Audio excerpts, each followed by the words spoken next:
करो ना। Good morning बच्चों, आज मैं आपके समक्ष प्रकाश से संबंधित परावर्तन और अपवर्तन के बारे में बताऊंगा।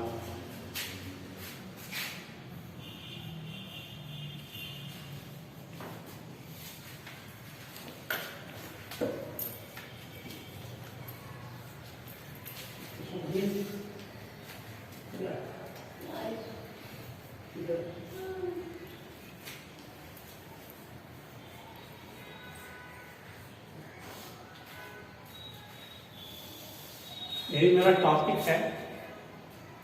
प्रकाश के बारे में पहले हम जानेंगे।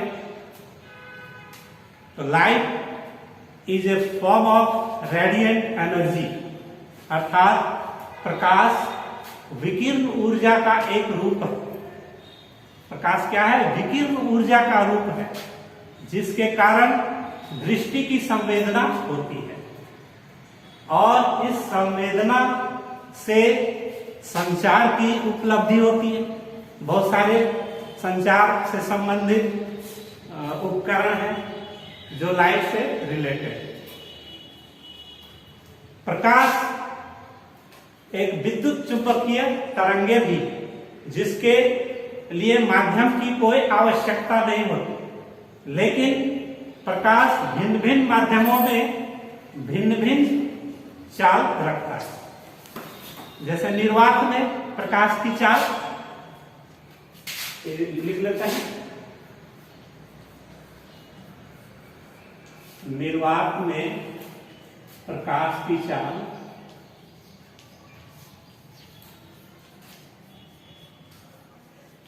बराबर 3 × 10⁸ मीटर पर सेकंड, अर्थात 3 लाख किलोमीटर पर सेकंड होती है।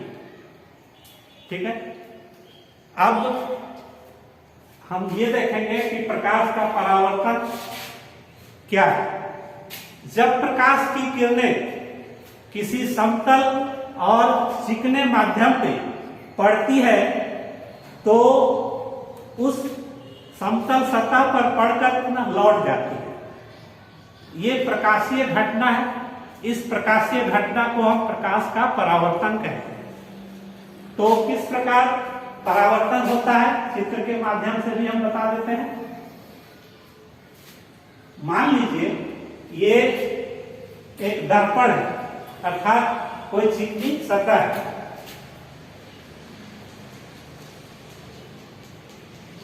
ये भाग में रंजित किया हुआ है और इसका नीचे का भाग चिकना है।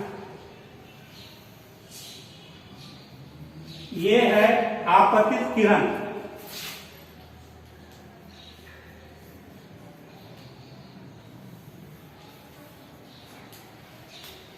यहां जिस बिंदु पे यह आता है उसको हम बोलते हैं आपतन बिंदु।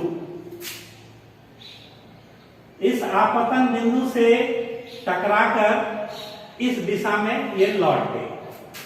इसको कहते हैं परावर्तित किरण।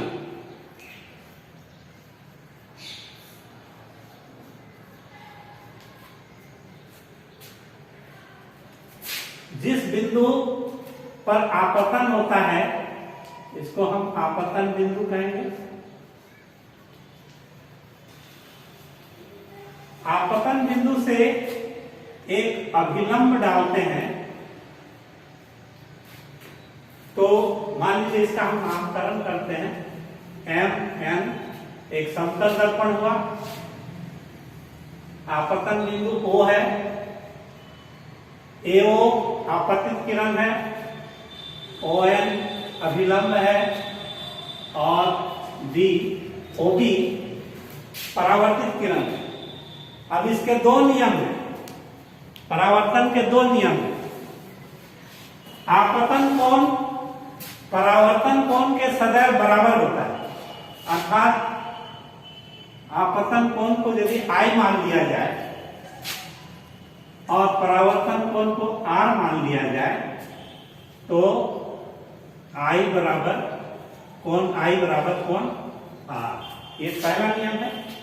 दूसरा नियम है आपतित किरण, परावर्तित किरण और आपतन बिंदु पर डाला गया अभिलंब तीनों एक ही तल में होते हैं। ये दूसरा नियम है। इसके बाद हम देखते हैं अपवर्तन। अपवर्तन क्या है? इसमें हम देखें कि कोई समतल दर्पण से आपतित किरण टकराकर लौट गई, लेकिन अपवर्तन में प्रकाश की किरणें प्रवेश कर जाती है। तो प्रवेश करती है तो किस तरह प्रवेश करती है? जब प्रकाश की किरणें एक माध्यम से दूसरे माध्यम में प्रवेश करती है तो अपने पूर्व पथ से विचलित हो जाती है, और इस घटना को हम क्या कहेंगे? प्रकाश का अपवर्तन। इसके लिए हम चित्र के माध्यम से बताते हैं। तो अपवर्तन की क्रिया कैसे होती है, इसको हम एक फिगर के माध्यम से समझेंगे। मान लीजिए यह कोई प्रकाशीय माध्यम है। प्रकाशीय माध्यम में कांच का स्लैब भी होता है, पानी भी होता है और हवा भी होती है। हवा सबसे विरल माध्यम है। विरल माध्यम, हवा के बाद पानी आता है, जल, और थोड़ा उससे भी हटकर जो होता है वो कांच होता है, और ये कांच थोड़ा सघन माध्यम कहलाता है। इसमें मान लीजिए कि ABCD एक कांच का स्लैब है।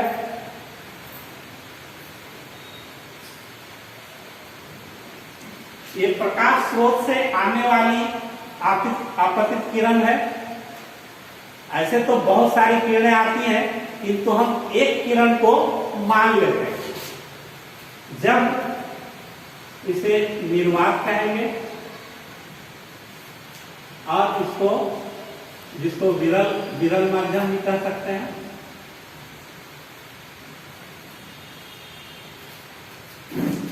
और ये है सघन माध्यम।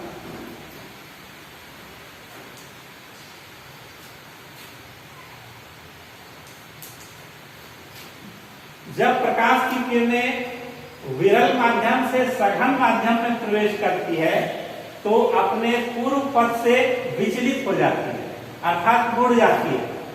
तो इसमें इस तरह से ऐसे मुड़ जाएगी। इसको कहते हैं अपवर्तित किरण।